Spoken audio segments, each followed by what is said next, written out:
Talking about the admired 3,000 years old condom that has been found in Egypt by the old pharaoh of Egypt, one of the prolific pharaoh that come out of Egypt, Tutankhamun.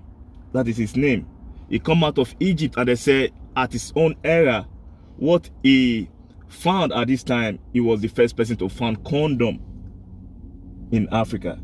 So what do you think about this new archaeologies, development in Africa and new findings in Africa? No, archaeological discovery excavations always have been the handiwork of Western world. Yeah. And if a team of archaeologists has come out to say they found this in Africa, yeah, in Egypt, that is a testimony that Africans have knowledge of family planning long before time. Long time ago. They say this is 3,000 years. Yeah, 3,000 years ago. This was before the birth of Jesus Christ. Yeah. So far before Jesus was born, there was a kind of civilization in Africa. Yeah, that's the earliest civilization, like the most powerful civilization. This is a confirmation. Now, what could have triggered a pharaoh, a king, to have done that? Yeah, to create a condom. To create this thing. So that means we too knew in Africa about population explosion. Yeah, control. Yes, birth control. We knew it. And this is a very good one. The only problem I have is that most of the stories sold to us in Africa are, especially as long as they are good, they will be attributed to the Western world.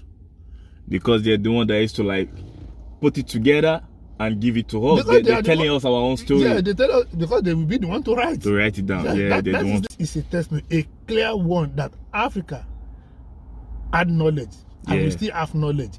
So it is not the Western world that is teaching us population census or birth control. This is what has been happening around us, and within us, looking for a way and to control it. An invention from Africa. Yeah.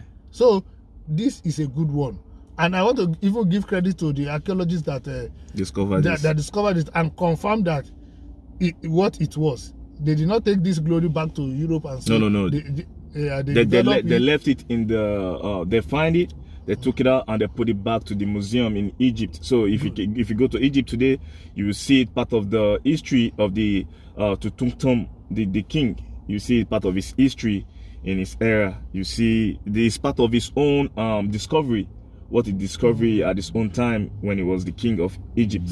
And this is very good.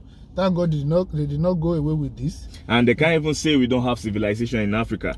Because like the way they put it, they teach us everything. And even Africa people are the ones that teach, the Greek people, the Amarafid and everybody, the earliest black people that left Africa that first get to Europe. These people are the people that teach the Greek people how to shower, how to beat their body and stuff, the Mars. They talked about them at the time. A lot of them later end up in Spain and some part in Egypt. So we can see now like Africa have our own civilization.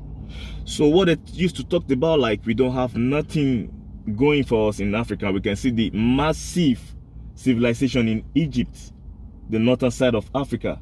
We can see that clearly, and we can also see this new discovery from this pharaoh in Egypt at his own time, long time ago, over 3,000 years. So nobody can tell me nothing about Africa, or we not being civilized to be on the same level that the Western culture and the Western people are. So what do you think about this? Of course, that is what I was trying to say. Africans have always been civilized.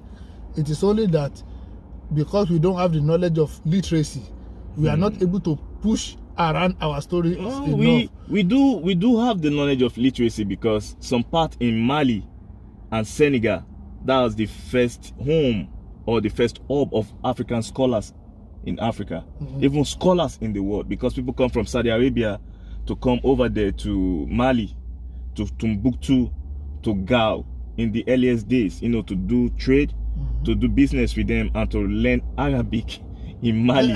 You see, the expansion of literacy was made possible by the invention of paper and writing.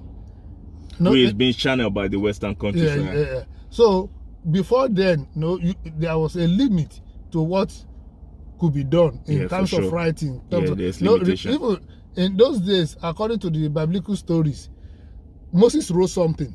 He wrote the Ten Commandments. But how many people had opportunity of writing or reading? It's very hard. So it was only Moses that could read what he wrote, and he was the custodian of the law, because people could not have access to understanding of writing their own. There were no schools. So when the Europeans came, they made it popular. They made it easy for the formal literacy, schools, for formal schools to happen, and that is why they were able to project their beliefs and even their lies about us through religion and education.